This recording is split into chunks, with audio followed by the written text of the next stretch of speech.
Hello, hello, hello. HJ, Man. welcome to the show. Yeah, man, bro. Third podcast of all time, and yeah, man, it's gonna be a fun one. It's going to be really fun. I'm really looking forward to this, man. Like I said just before we started, the reason I reached out to you because I know that you're authentic, you're a great lyricist, you're a great artist. You know that matters to you, the art of it, the Yeah. craft of it. 100%. And so yeah, I wanted to get on here to kind of speak about rap a little bit, but also learn about you and Yeah. your journey so far and like where you kind of see rap as a craft. So thank you for sitting down with me today, man. Of course, man, it's a pleasure. Thank you very much. I always like to start at the beginning, like kind of like give people like some backlog on the person that we're sitting with today. Yeah. So the question I first thought of when I was going to speak to you today is like, what inspired you to write your first rap? What inspired you to write the first rap and create your first song? Do you remember? Many things? Go on, So please. many things. It's not even, I couldn't even like boil it down to one thing. I mean, I always loved rap growing up. My favorite rapper growing up was Nas, and then when I started to delve into more different albums, Kendrick became my favorite. When it came to like technical rap, then it was Eminem. So many different things that inspired me, life experiences. I think I wrote my first rap was in 2019. I was what, 15 years old? So I got into high school and I released it as a song and everyone was clowning me. And to be honest, I would clown myself as well because that was terrible. I never knew how to be on beat. I didn't know what flows were. And I don't even know what the hell I was talking about. I was just rhyming for the sake of rhyming. But it's actually mad that from there to now, I've been writing for what, like 5-6 years now. And from there to now, the level that I've just gone is crazy. So if anybody's starting out, just keep going. No matter how bad you may be at the beginning, we're all bad at the beginning. Yeah, 100%. So, Well, just keep doing your thing, man. and I feel like there's such so much respect in the fact that you started. Yeah. Like those people laughing, like cool. People are gonna laugh, but you started then. If you hadn't started somewhere, they wouldn't be where you Exactly. are 6 years Exactly. later. You I'm know? very grateful that I kept on going on. 100%. grateful. So you mentioned some people that I also really like, Nas, Kendrick, and Yeah, Eminem. man. Let's take them one by one. Let's start with Nas. What makes Nas such a great rapper? Everything, bro. Literally, my favorite thing about Nas is his lyricism, as you know, typical of a Nas that is. But he was he knew exactly how to paint a picture. Like if you listen to Illmatic and listen to It Was Written, he knew exactly how to talk. Like you like it feels like you're actually growing up in New York with him. Do you know what I mean? And like Illmatic is such a cinematic experience from the start to finish. Yeah. To me, it's like it holds a place in my heart as one of the best albums ever made. Not even just rap. And yeah, man, it's just the way lyrically there's some lines that he drops. Like even recently, well, I say recently, but this is like 8 years ago. He had an album called King's Disease 2. And he has a song with Eminem and EPMD. Check it out, it's amazing. He has a line where he says, they don't give you one single rose while you can smell it, so I pick from my own garden. What? Mad. Bro, like, he's insane. And the fact that he dropped 6 albums in 2 years, the King's Disease trilogy, the Magic trilogy, and they're all amazing.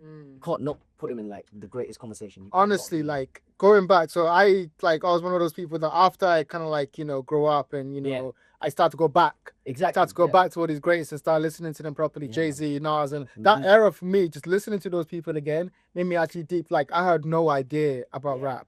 Because like when you listen to like, for example, Illmatic and you understand the fundamentals of what he's doing. It's insane, man. It's an unbelievable album. It's every single time I listen to it, I feel like I pick up on new things as well. Like I don't understand how somebody could be that ahead of their time. Because he was what, 17, 18 years old? Which is mad. Mad, bro. That's 3 years younger than me, bro. And like I struggle to write sometimes, I'll be honest. But he did that like New York State of mind. He starts by saying, "Oh, I don't know how to start this." And then he goes And off it's on one of the best verses I've ever heard in my life. it goes bro. off on the maddest kind of Yeah, like, and that's what like I feel like those moments make you fall in love with rap, or Exactly. like just the lyricism. I feel like that's why I want to speak to you about it today a little bit later. About we'll connect to few rappers before we get there. Yeah. Is the idea of like spoken word and the ways used by Yes. these people Yeah. to get a message across, or like like you said, like a scene across. Like Yeah, it's such a unique way. For example, like the next person you said is Kendrick. Yeah. I think Kendrick might be the best rapper of all time. You know what, bro? If there's a top 5 question later on, I'm sorry, but Kendrick's my number 1. Go on. Kendrick is my number 1, bro. Like when it comes to discography as well and his albums, bro, every single album is at least an 8 out of 10. Every single one. Even, bro, Good Kid, Mad City as well is one of my favorites. One of my favorites, bro. 100%. I agree with you. And it's like, it's the way he conceptualizes the albums. It's the concepts behind them that's even deeper than like, because he doesn't just he knows he's got the talent. Yes, exactly. But he does it in a way which is like, okay, this I'm showing you this one from this perspective. You know, Good Kid, Must See is about the environment that he grows up in. You know, like To Pimp a Butterfly is about like, you know, rappers and music and black music and where that comes with. You know, damn, I didn't even like get emotions and like bro, culture. Damn is unbelievable, you know. And people say like that's his worst album. I don't think so, bro. Some people either say it's his best or his worst. For me, it's incredible. Isn't it insane? Bro. And it's crazy. Yeah. All right, so with these people, what made you want to start on your own journey? When you were like learning about these people and going, I'm inspired by them, I want to do it. What was the jump that made you go, actually, I'm actually going to do it? Like, I'm actually going to do this now and not just like think about it and dream about it. To be honest, it's so like, I don't even think I could quantify it into words, but what I could say is that like, I always knew I had a story to tell. Whatever it could be, because I knew I could understand things, and I needed an outlet to like maybe write it down. I even sometimes like I played piano growing up, like from like age 12, I've probably started. And my dad was a musician, the musician of the family, so I kind of like followed in his footprints. And when he bought that piano, I started playing piano and everything. And I just remember I was kind of like expressing myself through that, but I was like, I want to do more. And unfortunately, I fell out of love with playing piano a little bit. I mean, I can still do it every now and then, but it's not like an active thing for me. But when it came to writing, and I'd watch like reaction videos of like Eminem or something, and like there's so many, like I feel like rap and poetry has just an infinite scale of ways you could tell a story. Like with Eminem, it's not necessarily what he's saying, it's just the technicality behind how he can make a rhyme sound like another rhyme. This word, he bends it, and like there's like 15 meanings behind a line or two, and it's ridiculous. So through technicality, I learned from Eminem. Through storytelling, I learned through Nas. And through artistry, I learned through Kendrick. Those three are my biggest influences. And through that, those are kind of the artists I want to embody. I feel like technically when I write, I can write very good technically. I agree. I now want to branch out in the artist world. I want to drop more music. So that's what inspired me, is knowing that I have a story to tell and wanting to tell it through watching these videos, listening to these albums, and yeah, man, being inspired to pick up my own pen. And that was like when I was 15 when I started. Then I stopped for a few years, and yeah, then I picked it back up again during like COVID time.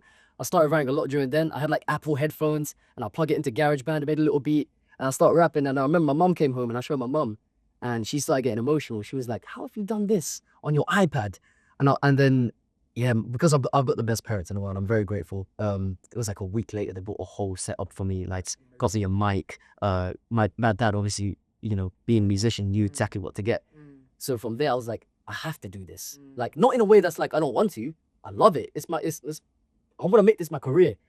But it was like, I got to do this now. This is like, I can't ever let my foot off the gas. You had that back end, you had that inner, that fire lit in you. 100%. And not many people have that. Do you know what I mean? And I feel like poetry can stem from very emotional places, from very like sad upbringings and stuff. I hear a lot of poets speak about how, you know, certain things with their parents or certain, you know, traumas in their childhood. I'm very grateful that I didn't go through too much when it came to my home life, because my parents were always there for me. So I'm always going to take that gratitude with me. And I feel like that's what stems my passion. 100%. You mentioned like thinking you needed a way to an outlet to express when you're playing piano. Talk to me about what it felt like when you found rap was that outlet, when you found writing the bars. Do you remember those early moments? Did you have a notebook that you used to go into and put the bars? Yeah, bro, I've got like on my phone, I have like 2,000 notes of just bars and bars and bars. I can't remember the first lyrics I've ever written, because that'll feel like, you know, like the Dead Sea Scrolls. I'll have to go back. But I just remember like the first time I wrote something was like poetry-wise, it was in high school. It was a little poetry club. And I remember showing people, they're like, nah, this ain't it. And I got up in class and I was like, oh shit, I have to now read this in front of people. And then my poetry teacher like was like stunned. She was like, wow, like, you know, not to like toot my own horn. This sounds very like big-headed, but the way she was like, oh my goodness, this is amazing. And I remember I went from like bottom set English to I didn't realize something. It's like an anime when they figure out the true potential of the guy. And I walked out of the class with like, well, I'm flipping the bird. I keep that shit. Because yeah, man, and like the whole point is that you just got to tune out what people say, man. And 100%. And like that's not to be delusional. Obviously, taking criticism, because a lot of people tell you, oh, don't listen to this guy, don't listen to that. You got to listen. But there's certain times where people are trying to stop you from doing something, and you know you got something in you.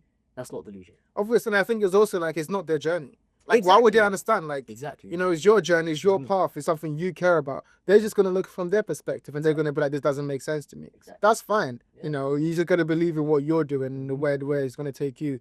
Talk to me more, because I really want to get people to understand what it means to express yourself.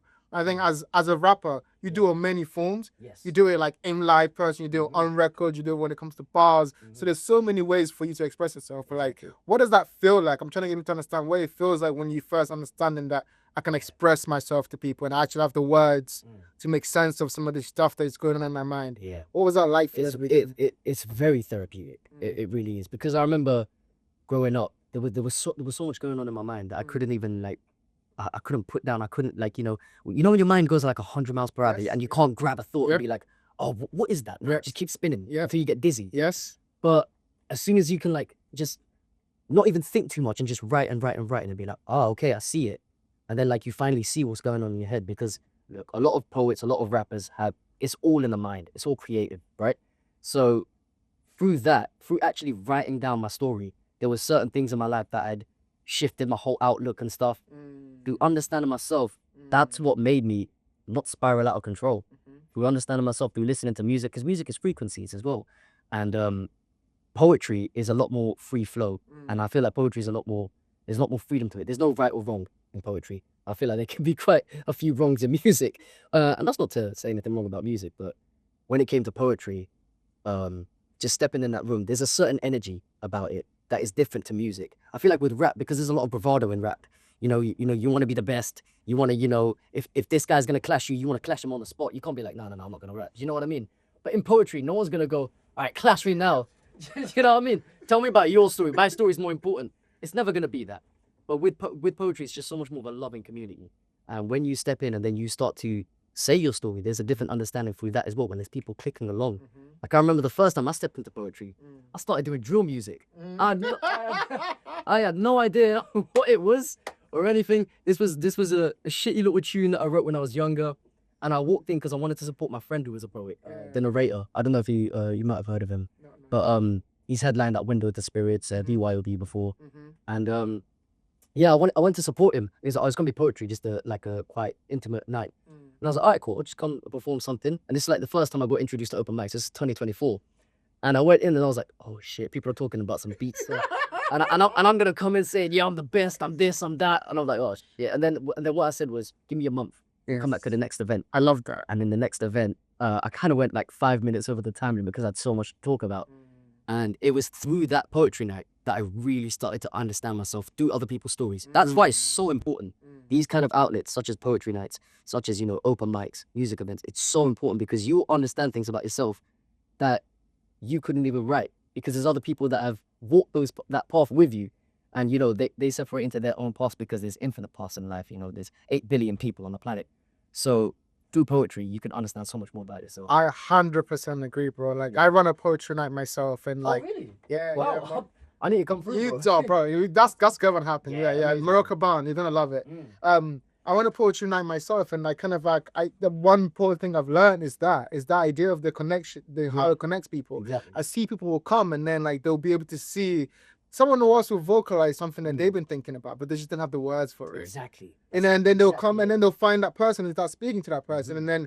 Because in London, there's like a sense of like, like isolation. Yeah. But that's wiped away when someone speaks something that's so from the heart. Yeah. And then you're seeing this, but two people talk to each other and be like, Exactly. I relate to you. He's like, I relate to you. And it's like people who wouldn't even think would relate to each other, Exactly. And it just shows that like past all these like ideas of like, me versus you is all like one. Yeah. And like that's such an abstract idea. But when you say like in practicality, poetry allows you to see that in practicality. It's beautiful. It's a beautiful space because everybody comes together and finally is vulnerable. You know what I mean? And like in a world that so much vulnerability is just hidden. Like you go to these spaces and everybody's finally themselves. You go into the space, you shake hands with people that are just themselves. Do you know what I mean? You don't have to think twice about who they are. And encourages you to be yourself. Exactly. Because being yourself is the most powerful thing you can be. 100%. How important? Speaking on that, then, how important was poetry for you as a rapper to be in that kind of rapper that you are today? How did that help you there? At the start, I'll be honest, I was talking a whole lot of nothing in rap. A whole lot of nothing. Like, I mean, I'll speak every now and then on my experiences, but I'd always just like be like, oh, did you catch this bar? But realistically, there's no substance behind it. So going to poetry nights, I was like, oh, this is where the substance is at. Because there's certain people that aren't even doing like, crazy triple entendres or, they haven't got like, they're splitting up words and it has different meanings and stuff. They're just being themselves. And sometimes the truth just bangs. You know what I mean? Like, 100%. they don't need too much doubles or triples or scheming or everything. Like, and I find myself getting caught in that trap sometimes where I write like a crazy quadruple entendre, but nobody really feels it because it's like, what are you talking about? Do you know what I mean? And it's about that accountability as an artist. So yeah, poetry really taught me about substance. It taught me about your life experience. Don't shy away from it. Just write it down. That's it. I completely agree. I think substance is like, as we spoke about all of those three people that we like that was what's so important. I mean, M was super honest about his life. Everything he was going through. When I'm Gone is one of the craziest like So songs I've ever heard. underrated, man. You know Like, what not I many mean? people talk about that, but that song, It's first time I bad heard it, because it was emotional, man. he's being honest, he's being real, and like Kendrick has so many, and you know Nas has so many. Yeah. I think like when rappers, especially like the path that you take, like when you from poetry to rap, that path is so unique, but it also gives you so much to work with, and you can connect to your audience because you've got the skill, you've got the talent, you've got the skill, you've got the hard work. But when you connect to people, is when you really have the substance they can relate to. Exactly. Talk to me more about now your kind of like your movement towards kind of where you want to be. So obviously now if we're looking at the timeline of who you are, right now you've kind of like understood that you want to do this. You know, you start like going to these you have substance in your raps. Now you're moving forward. When did you start like having aspirations of like, actually I want to be the best? Actually, I want to take this as far as I can. When did it change from just like I do this as a self expression, as an outlet, to I do this because it's my passion? That's a very good question.